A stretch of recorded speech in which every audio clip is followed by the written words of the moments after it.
Welcome, everybody. Those online, welcome. Welcome. We got a bit. Haven't seen Jenny for a while, and so yeah, Jenny, visitor, Tom, and Connie. Yay! It's good to see you back. Yeah, and that doesn't mean and everyone else. Edmund, thanks for coming back. Oh, he's got to keep checking in on Joe and Isabel every now and again, just doing the right thing. It's good. It's great to see you all. Welcome, everybody. As we start, we acknowledge the traditional owners of this land, the Wiradjuri Woi Wurrung people, and we respect their culture, history, and connection to this country. We pay our respects to their elders past, present, future, and those that are with us. Just some housekeeping.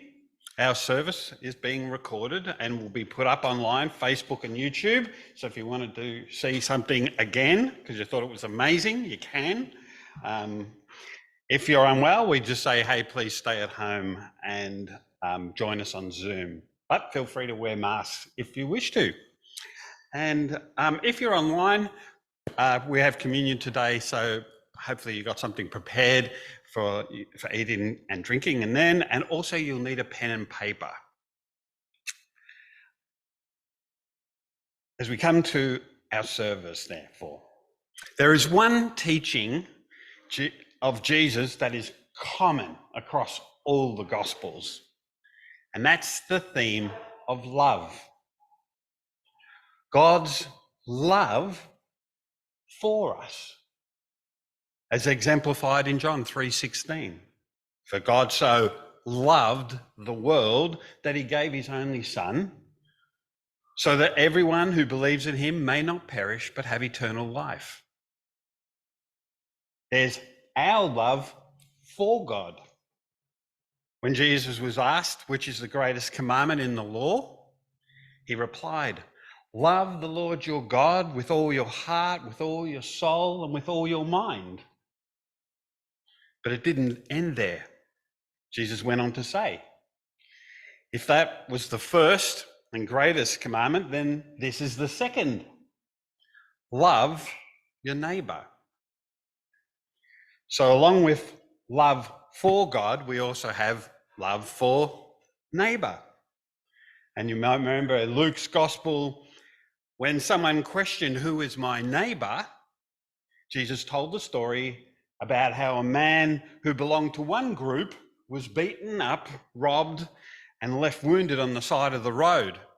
Two people from the same group came past and just walked on by. But a third person from a totally different group saw him, felt compassion for him, showed love for him, and took care of him. And the point of the story is there's no limit to who we are to love as our neighbour. Towards the end of John's Gospel, Jesus instructs the disciples with a new commandment about love. That you love one another just as I have loved you, so you should love one another. Today, we're going to explore the theme of love even further. Because Jesus, in his teaching in the Sermon on the Mount, said, love your enemies.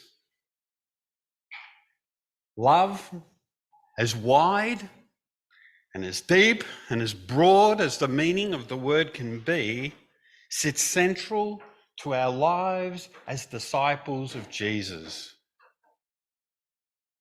Love is what we are called to do and to be.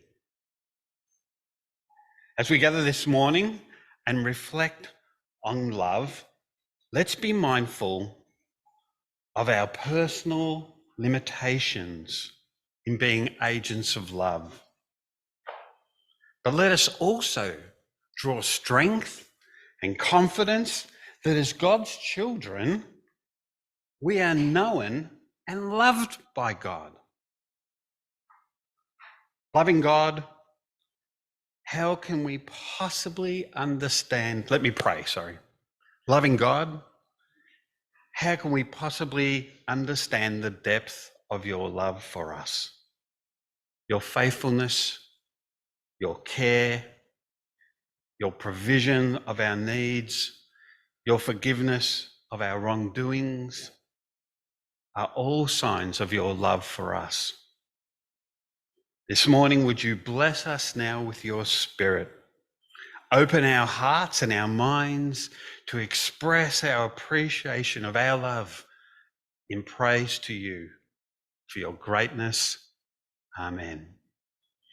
I'm going to invite you all to now stand and as Elizabeth leads us in an opportunity to show our love for God in songs of praise. We were introduced this song at the Mosaic service, and I thought we collectively sung it really well, given that I didn't know it, and maybe you didn't too. I love it. It really turns the focus back to God. You give life, you are love, exactly as we've been talking about today. There are two little tricks in it that I want to point out to you musically before we do it, because otherwise you'll learn it wrong and it'll bug me every single time we play it and sing it. So if we could just put the words up. That's the verse. It's very simple. I'm going to just play that bit and you can sing along if you want to. We'll pause at the end of this and do it properly, so please don't feel this is it.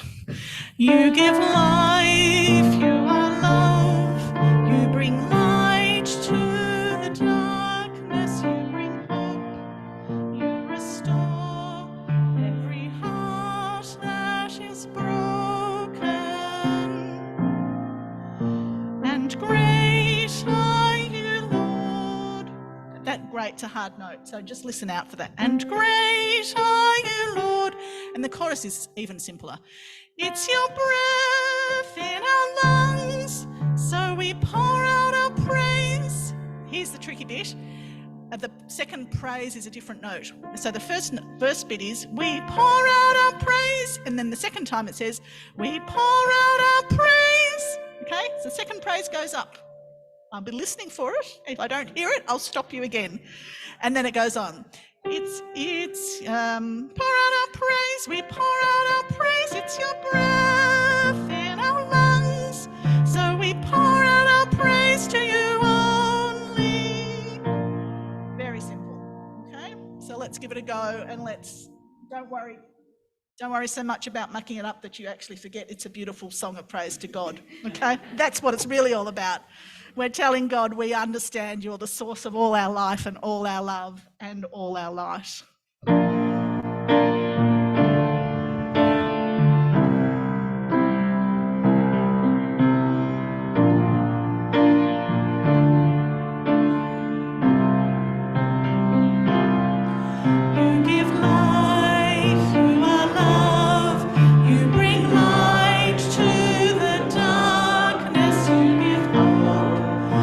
Restore every heart that is broken.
was also thinking about this song. When the chorus talks about from the mountains to the valleys, you can do two things. I want you to either picture a mountain that you've been on and just thought, wow, God, you're amazing, and a valley that's equally beautiful and precious. Or it might be that you're singing about the good times and the hard times. I don't mind, but I want you to have a bit of a visual image of this beautiful chorus.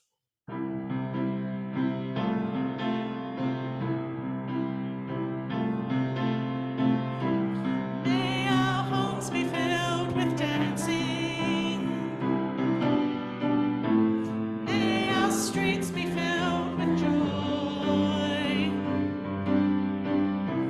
May injustice bow to Jesus.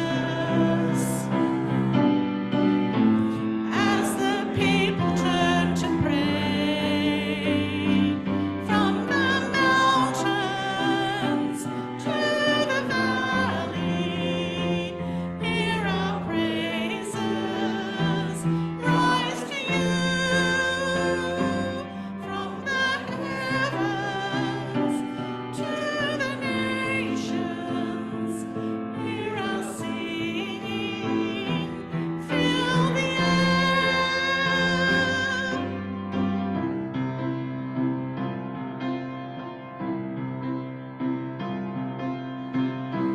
May our light shine in the darkness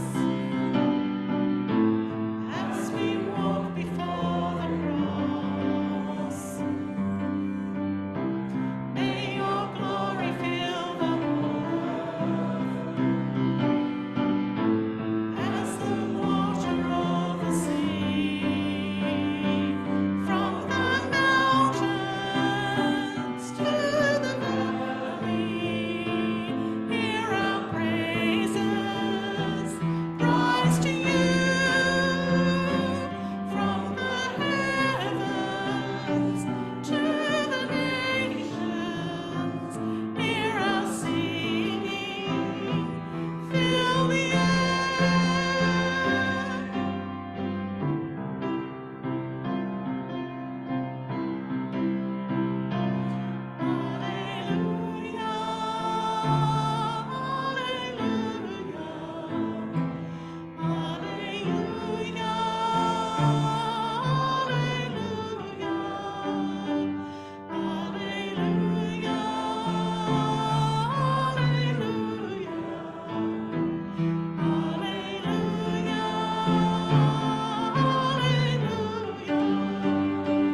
From the mountains to the valley, hear our praises rise to you.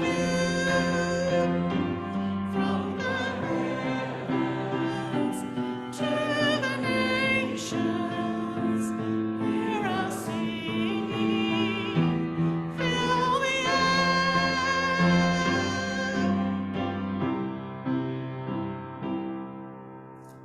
I thought we might pull out the instruments for the last song. We got any kids? Instruments. Instruments? Kids? No kids? Oh, we'll do instruments anyway. What the heck?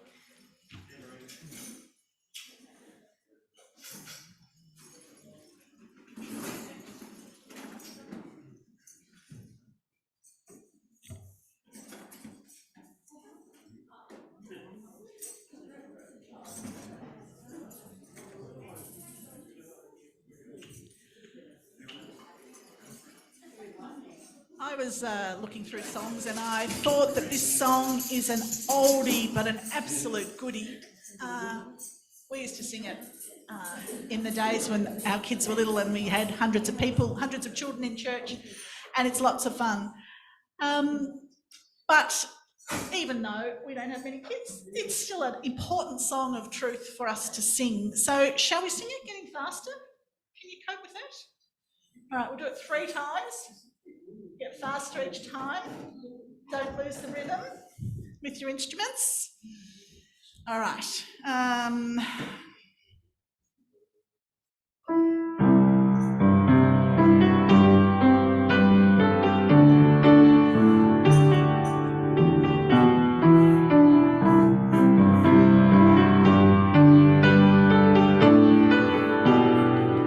I think I was getting faster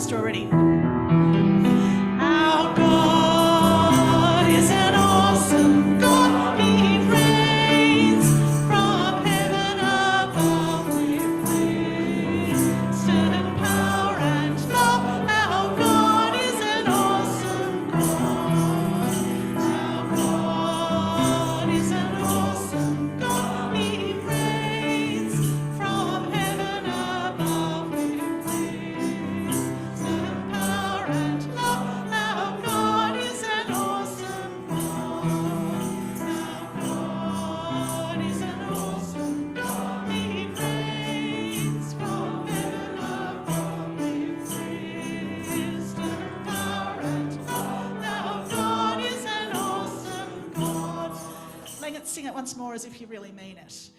Our God is an awesome God, He reigns from heaven above with wisdom, power and love. Our God is an awesome God.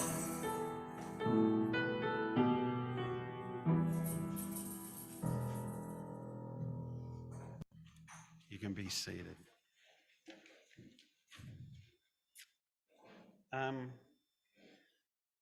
I thought I'd make it hard on us today, but I need 8 volunteers.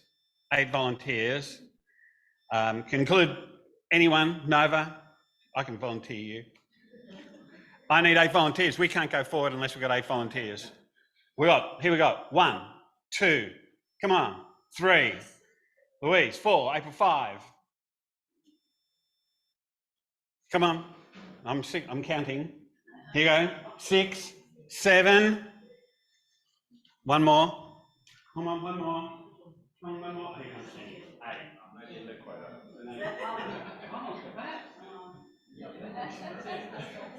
If you start moving across, just move across a bit more. Okay, now I said it was hard. You have watched Riverdance, haven't you? Why am I not doing that? I've got 8 questions here. 8 questions. 8 questions. 8 questions. 8 questions. Thank you. No. You want the big one? One. Last but not least. Okay, and if you want to put it on the screen, what you're going to do with your question is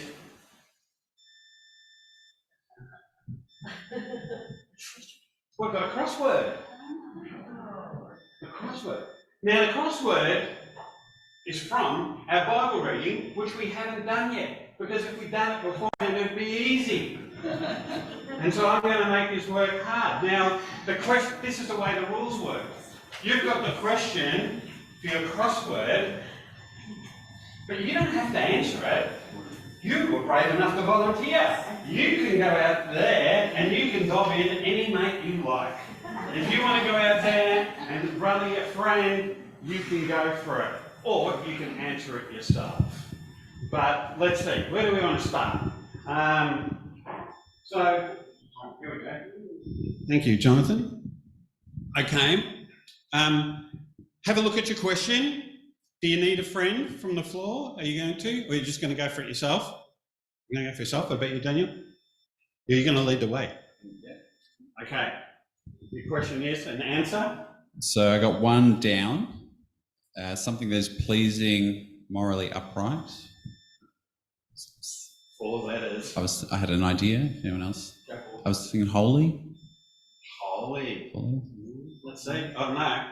You're just going to have to put it in there. We'll see what happens when we get maybe 3 tries, maybe. Oh, yes.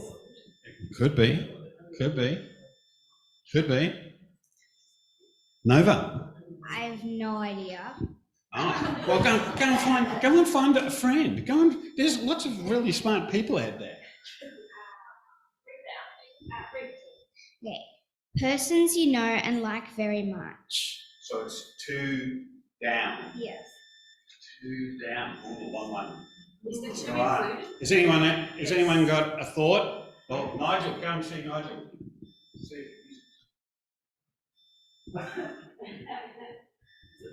Is it friends?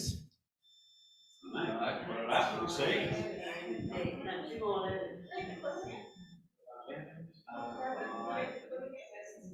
Persons you know and like very much. I reckon. There's 2. So 1 extra letter.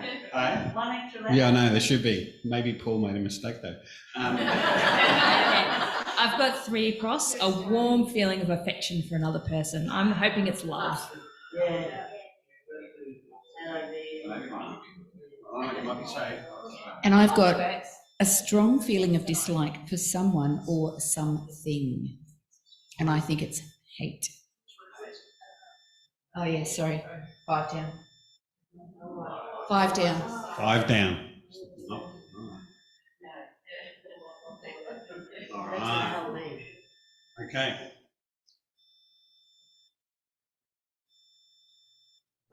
Oh. No, He's next to the Lenny. green, but no, that's just the cursor. This is hard because it's something that causes harm, morally wrong, wicked. Oh, And what is it? And eight across. Eight So- across. It starts with E. Envy. Oh, evil. Could be envy too. It could be. You're very right. You're right. Okay. Yeah. I've got 4 down, and it's to talk to God. Pray. Right. Well done. We're getting there. I've got 7 across. Any person or group that is opposed to you. I think it's enemy. And okay. I've got 6 across. Oh, this is where we find out whether any of them are wrong. Something good received in return for good behaviour. Grace. Oh, I think we need to go back to number 1, but to Daniel, because I think you're right. Yeah, that's a D. Put the D on the end. We have to go. Okay, you need to think of a 4-letter word that. Grasp tightly. Hold. Got it. No, I was too complicated, the joke. Good. Good. Good. Based on something that's pleasing, morally upright. Good. That's more like it. Well done, everyone. Okay, take a seat. And I do need. Actually, no, I'll do it. We are coming to our Bible reading. Our reading today is from Matthew chapter 5. But before we start our reading, I want you to imagine you're one of the crowd listening to Jesus. You might be, this is the Sermon on the Mount, remember? So you're one of the crowd. You might be a slave in an important family. You might be a student under another rabbi, gone to hear who this radical new guy is. You might be employed as a laundry washer. And as you stand there and listen to Jesus, you notice a group of Roman soldiers walking up the road. Jesus notices them too. And as they arrogantly push their way through the people that are standing there and listening to Jesus, and you turn and you look at Jesus and you wonder what his response will be. You've heard the law that says punishment must match the injury. An eye for an eye and a tooth for a tooth. But I say, do not resist an evil person. If someone slaps you on the right cheek, offer the other cheek also. If you are sued in court and your shirt is taken from you, give your coat too. If a soldier demands that you carry his gear for a mile, carry it for 2. Give to those who ask, and don't turn away from those who want to borrow. You have heard the law that says, love your neighbour and hate your enemy. But I say, love your enemies. Pray for those who persecute you. In that way, you'll be acting as true children of your Father in heaven. For he gives his sunlight to both the evil and the good, and he sends rain on the just and the unjust alike. If you love only those who love you, what reward is there for that? Even corrupt tax collectors do that much. If you are kind only to your friends, how are you different from anyone else? Even the pagans do that. But you are to be perfect, even as your Father in heaven is perfect.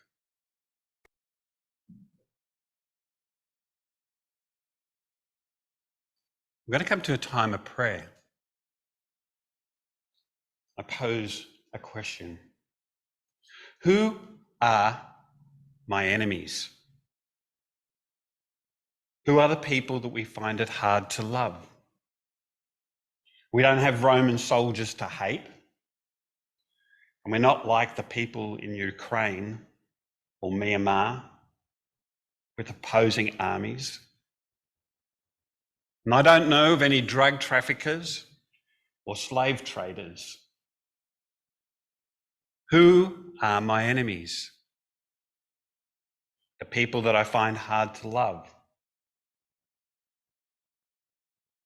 are those, for me, For me, the people that I find hard to love are those who seem strongly opinionated, believe they are right, and want to fight a cause over an issue. I find it hard to love them because often I feel like they expose a weakness in me. I dislike people who are pushy and solve conflict by being confrontational. They're the ones that I personally find hard to love. I want you to reflect for a moment on who are the people you find hard to love.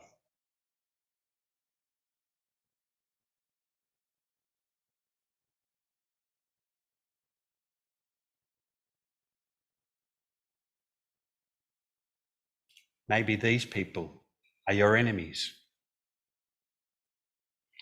What I'm going to do, I'm going to ask you on the seats around you are hearts.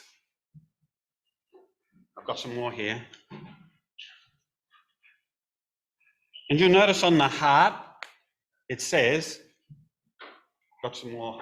Did anyone need heart? Anyone got a heart?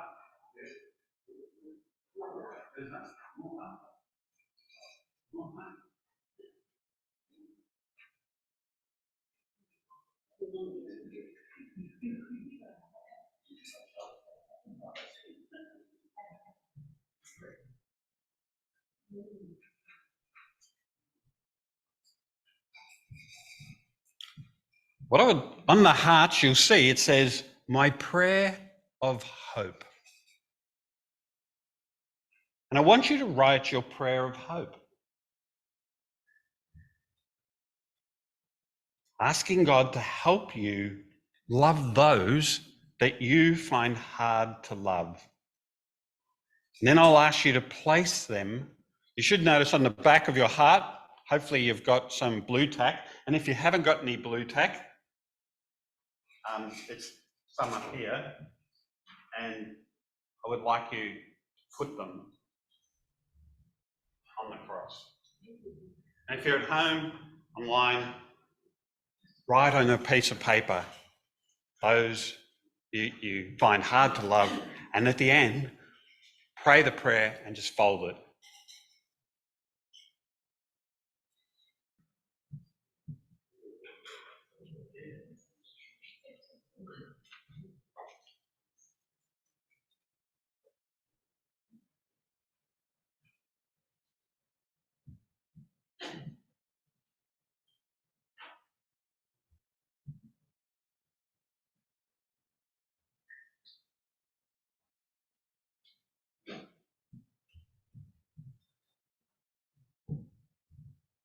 Hi everyone, it's lovely to be back up here again. So, love your enemies. This is a deeply personal subject for me. So, Elizabeth encouraged me to tell my own story in this subject, and so I'm doing that.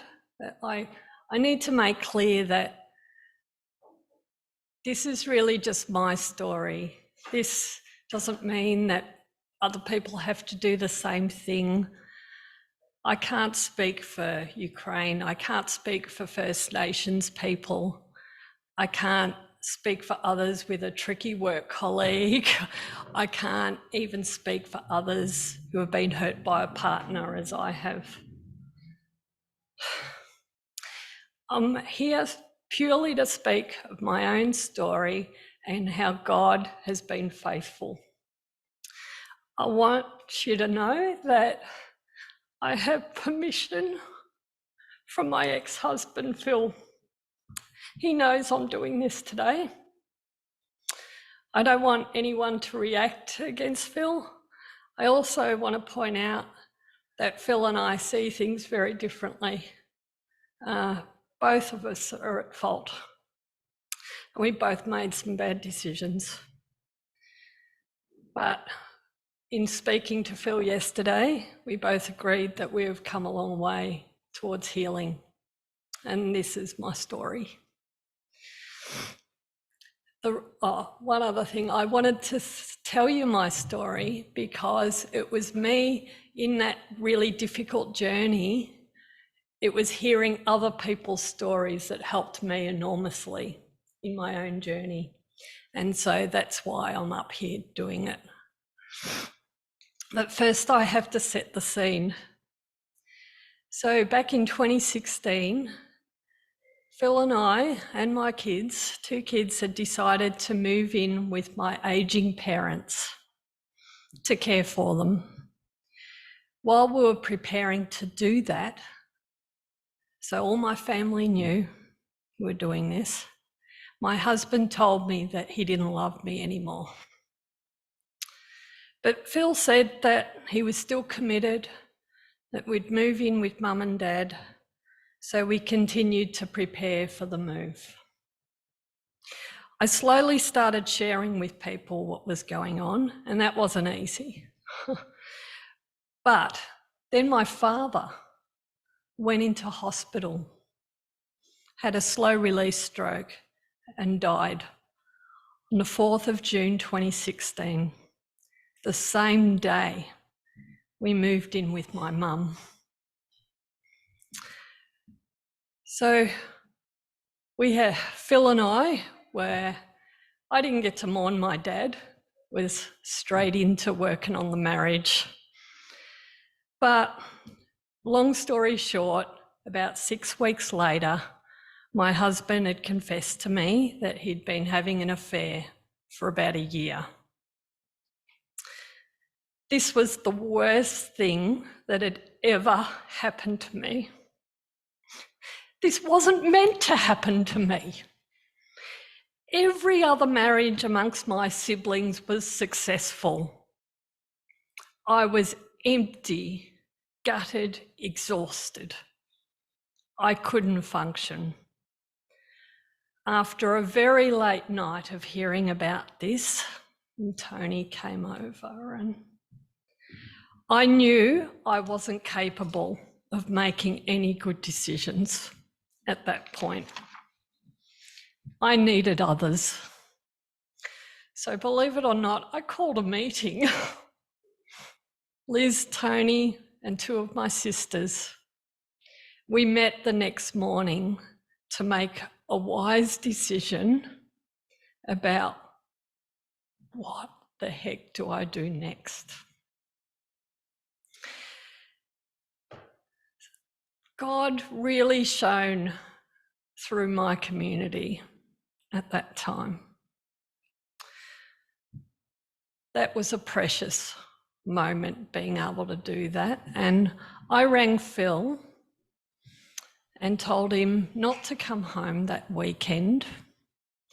And I made a time to meet just here in the church prayer room on the Sunday afternoon.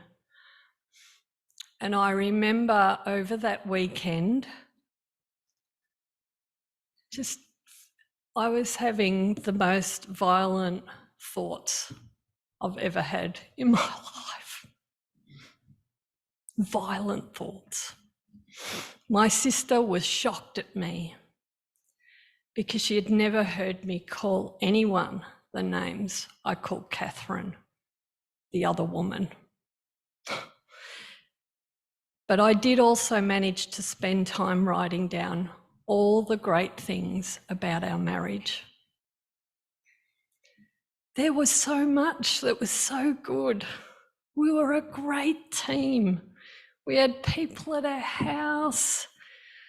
We did stuff together to serve others. All the stuff I love. So when we met on the Sunday, Phil came with the intention of ending our marriage. But I read out to him all my positive reflections from the weekend, and that convinced him to stay and work on it. Hallelujah. What a moment. And we did. We did both work on it. We both really tried. So every evening, the boys were inside with Mum, and we were in the granny flat talking. The list of things to work on just kept growing at a rapid rate as you talked about the issues. We were getting counselling, all the usual stuff. But it was only a few weeks later that Phil left. Phil left me for the unknown with Catherine. Phil told me at our final counselling session, but I guessed before that. I could see he'd made up his mind. After that counselling session, and this is something I'm not proud of, we got back in the car and I repeatedly hit him. He got out the car and got the train home. The anger and grief was beyond description. The grief I felt outweighed the death of my father or the death of my sister. I remember wishing he had just died. The betrayal was more than I could bear. So the following Sunday, it was announced in church that our marriage had ended. I was told that it wasn't just the boys and I that cried. Our whole church cried. But I had a problem. I had two people that were my enemies. There was serious hate going on.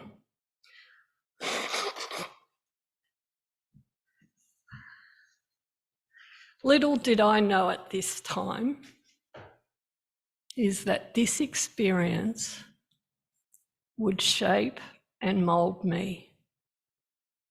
I would never be the same after this. There are several specific things that happened that brought us on a journey of healing. That is to love again. I did pray, as the passage suggests. I prayed. I did that. I prayed for us, for Phil. I can't honestly remember if I prayed for Catherine. But I remember saying the Lord's Prayer and filling it out. That was the first step. And as I've already mentioned, this church really seriously got me through the darkest times. On my own, caring for my kids and my mum, the church supplied 2 months of evening meals. The people that listened, heard me out, offered support in so many ways. You need the support of your community to get through the hard stuff. I also pointed out that it's not a job for one person. It takes a community.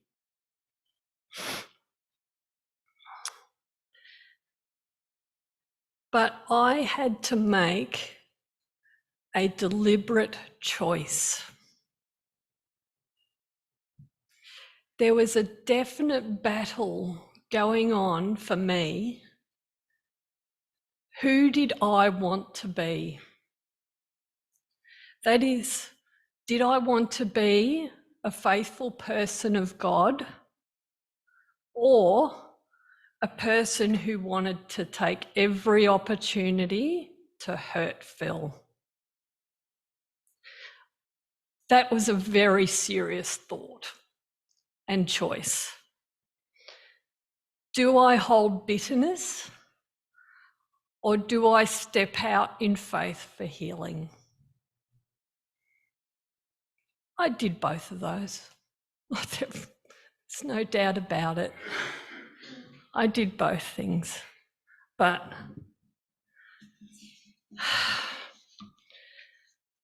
I remember asking the question when you hear of other marriages before mine that break up, and you just be gracious and you continue to love both people. But I remember saying to Elizabeth, now the fact that it's happened to me, should my response be any different? These were the kinds I had to make a deliberate choice. I have to continue to love, even though it happened to me. And then the big one, forgiveness. I knew early on that I needed to forgive the way it can eat at you if you don't. But one day at work, there's a couple of things that came up. One day at work, I was listening to the radio, and they had two people on who had written a book called South of Forgiveness. They told their story of a rape that took place and the journey that they took to reconciliation. These two people, such extreme forgiveness. Although the circumstances were very different to mine, I thought, heck, I've got to read that. And it was the only book I managed to read those first couple of years. And that had a big, I read it, but I still didn't know how to truly take it on board, but it set the groundwork. But then the other thing, many of you would have heard of Corrie ten Boom. So I remember reading about her, who after World War II, she met one of her persecutors, a Nazi, the man that killed her sister. This person came up to her at one of her speaking engagements and introduced himself.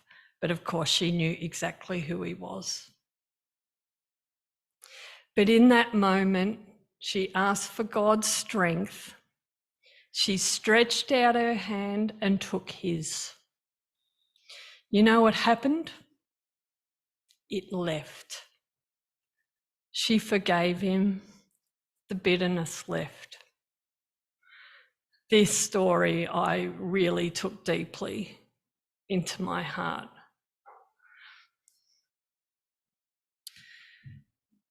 So that was an opportunity that she had. That Phil and I hadn't had an opportunity like that yet. So about a year after the breakup, Phil moved to the country, up near Dalesford. He was fulfilling his dreams of living as an artist in the country, and it was closer to Catherine. So later on, he was about to open his own gallery, showing his own artwork. Now, this significant event for Phil was on a weekend where the boys were going to be with me. And Oscar was going to Comic-Con. There was no changing that. But I told Adam that he really should be up there for the opening. This is a significant family event and you should really be there.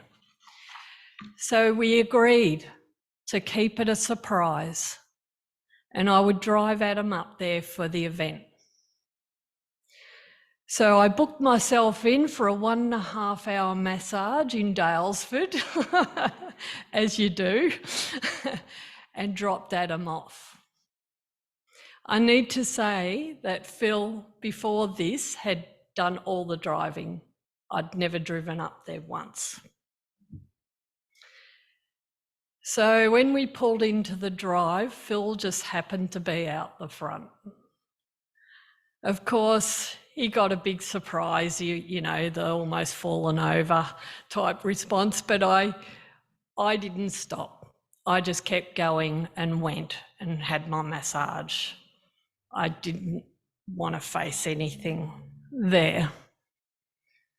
But then it came to, and I hung around town for a bit, waiting for the end time when it was officially meant to finish. But then it was time to go and pick up Adam. So I pull in the drive and the car, park the car, no sign of anyone. Then I go to the windows of the house and look in, can't see anyone, but I'm fully aware that the gallery is out the back behind his house. So, heck, I'm going to have to go round the back. So I go round the back. I'm fully aware that Catherine will probably be there. I'm feeling nervous, really nervous. There's people hanging around outside. I may not have looked properly. I was in a fog, but I wasn't recognising anyone yet. Then it's like, heck, I'm going to have to walk inside the gallery. And that I did. Then I finally saw Phil's family. It was hugs and kisses all around. It was such a relief. But you know what happened? I stayed for an hour and a half. Catherine had to leave around the time that I arrived. I was invited to stay for tea, and I would have, but I had to get home for Oscar. Phil commented in the following days it was like a switch had been flicked. A definite corner had been turned. We had hit a sacred place. We were on the road to healing. But for that healing to occur, I had to be generous. I had to be generous in taking Adam up there.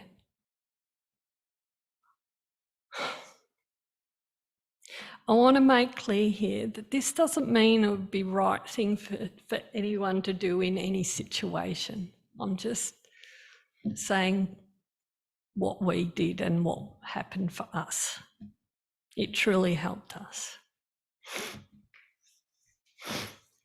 So we had turned a corner. But COVID, of all things, improved it further.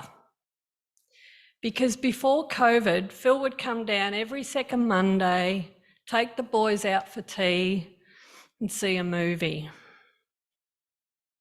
But during COVID, he couldn't do that. So he would come down, we would all eat together, and we would watch TV together. It was time to chat with my enemy. It was during this time that I actually started to like Phil again. We would co-parent again. I remember the boys going into the lounge, asking us to come and watch a movie because we were quite happy sitting in the kitchen chatting. Even the dad jokes had started to fly again during that time. get to know your enemy. But the one I really want to hone in on to is vulnerability. Again, it's not for every situation. But because Phil and I were doing so well, we had really healed a lot. When Phil came to pick up my boys on Christmas Day 2021, a couple of things happened. Firstly, I was introduced to Catherine for the first time. You can imagine. Catherine, Kerry, Catherine. Hi. But then Phil said that he'd considered inviting me to his family Christmas, which was held on Boxing Day. Adam heard him say this, my son.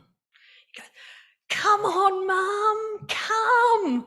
Come, Mum, come on. Come." Became evident he wanted healing too. Of course, I made up all the reasons why it was hard for me to go, not stating the real one that Catherine would be there.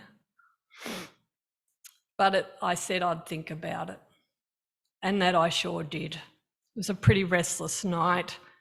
And the next morning, I rang Phil. They were in the car on their way.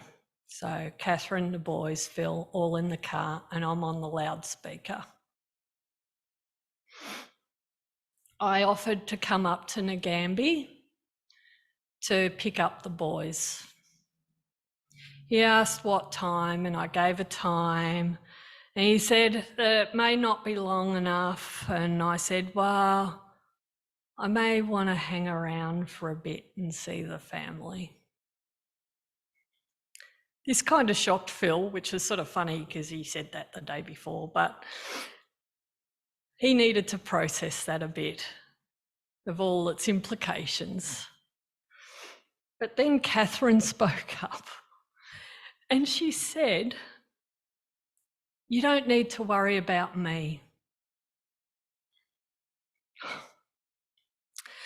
Of course, the bitterness that was the automatic response that came to my head was, well, why would I worry about you?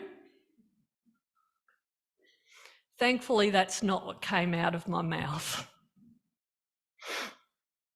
I just said, I just want to get past the awkwardness. So she responded by saying that she wouldn't do anything to make it awkward. So it was agreed that I'd go and pick up the boys and hang out for a while. Phil was going to let the family know I was coming.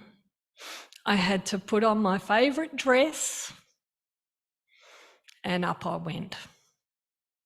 This was a pretty hard drive. Cried most of the way. And I was getting closer. Oh, I've got to get it together. But thankfully, when I got there, my sister-in-law said, "We've got to open a bottle of champagne." She said, "Nobody tells me anything." Because I was there. I need to set the scene here, okay? So I get there, there's an outside area and there's inside. There's people outside. I go inside and some people came in with me. But then a bit down the track, I was still inside. I'm just with Phil's parents and everyone else is outside. And I'm thinking, oh no, I don't know if this is going to work, you know? But then something incredible happened. Catherine appeared and stood at the other end of the table, inside. So remembering the Corrie ten Boom story,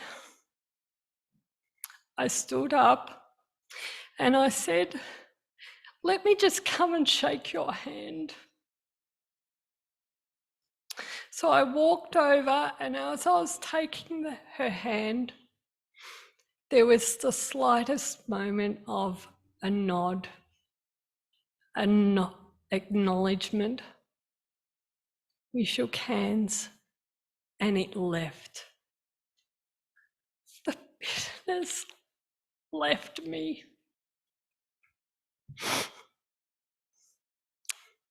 And then you know what she said?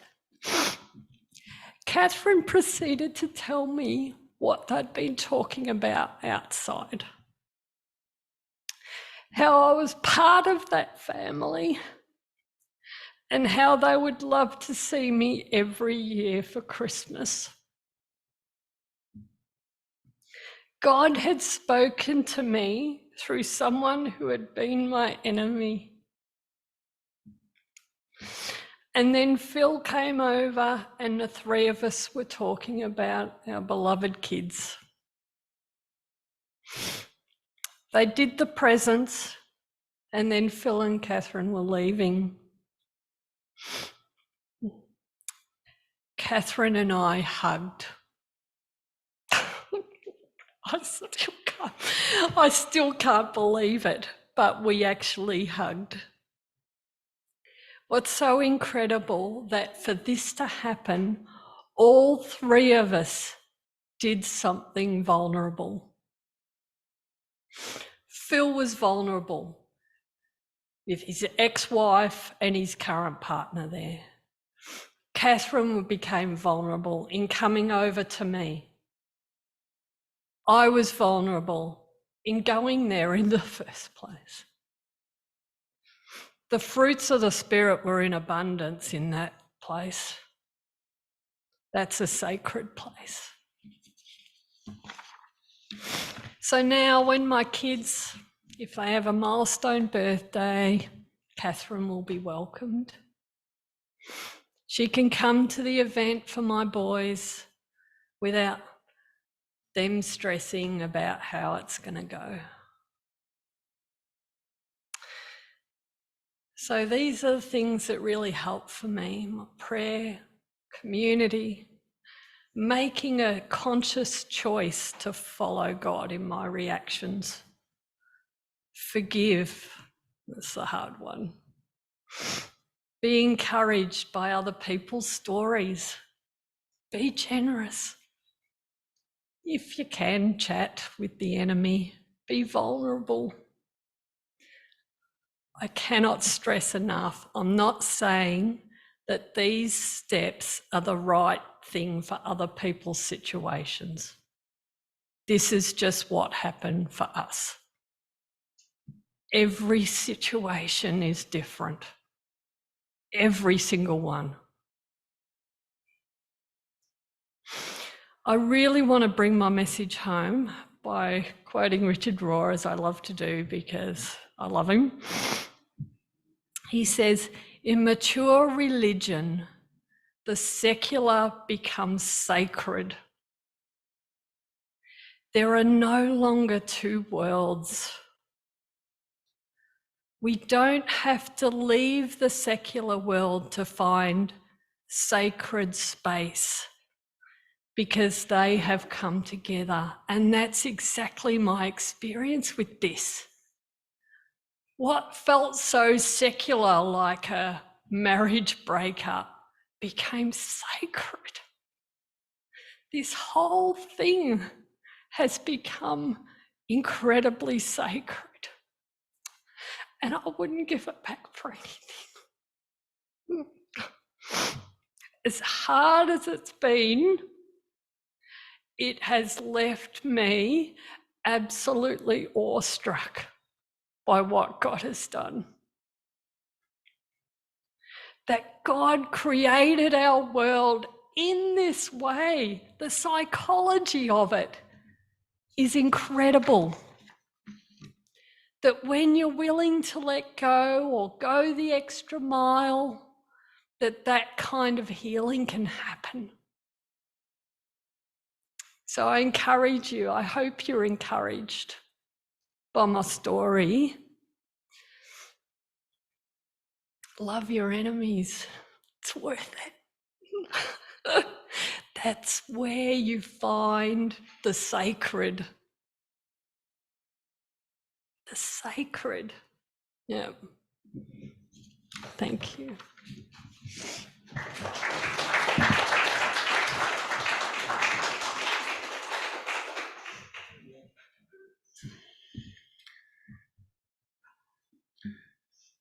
Joe and Isabel are going to lead us in communion.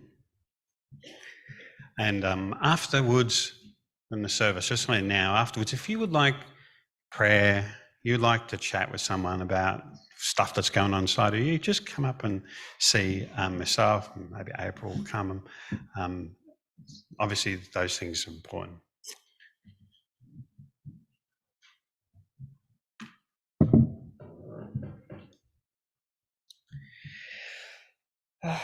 This morning we've been talking about loving our enemies, and now as we come to communion, we celebrate a reminder of God's great act of love, not just for his enemies, although it included them, but for all people. His friends, his family, the Israelite nation, and for the nations of the world.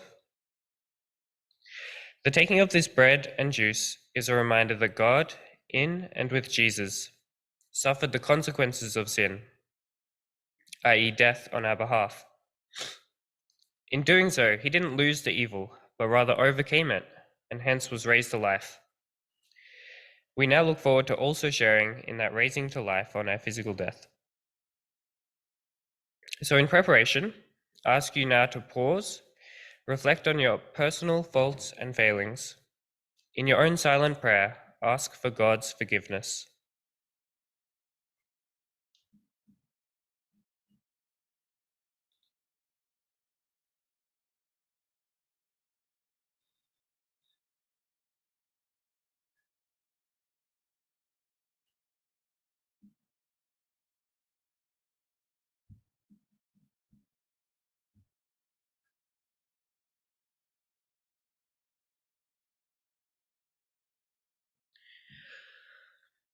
For I received from the Lord what I also passed on to you. The Lord Jesus, on the night he was betrayed, took bread, and when he had given thanks, he broke it and said, "This is my body, which is for you. Do this in remembrance of me." In the same way, after supper, he took the cup, saying, "This cup is the new covenant in my blood. Do this whenever you drink it in remembrance of me. For whenever you eat this bread and drink this cup, you proclaim the Lord's death until he comes."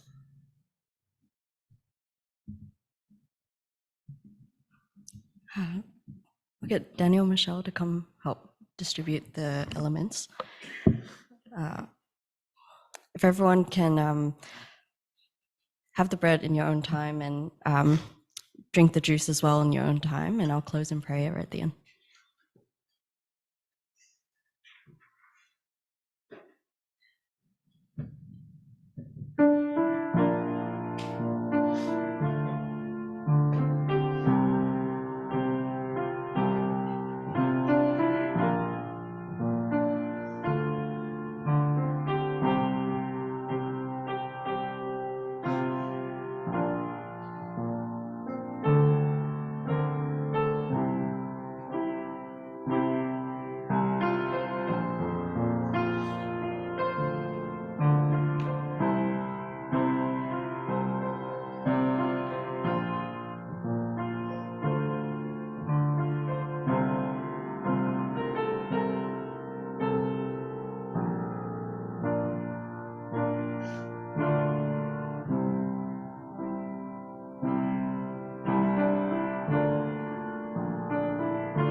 Carrie, thank you so much for sharing your testimony and being vulnerable with us.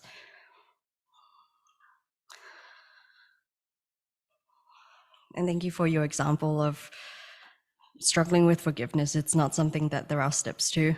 It's, like you said, it's different in every situation. So thank you for sharing with us your story of that and your story of, working through forgiveness with Phil and with Catherine. It sounds really difficult, but it's great to hear how God has revealed himself through you and spoken to you during that time as well. I'll just read a bit from Romans 5 to close for us. God demonstrates his love for us in this: while we were still sinners, Christ died for us. Since we have now been justified by his blood, how much more shall we be saved from God's wrath through him? That is Jesus. For if, while we were God's enemies, we were reconciled to him through the death of his Son, how much more, having been reconciled, shall we be saved through his life? Lord God, you call us to love our enemies. Help us to love others as you have loved us. Amen.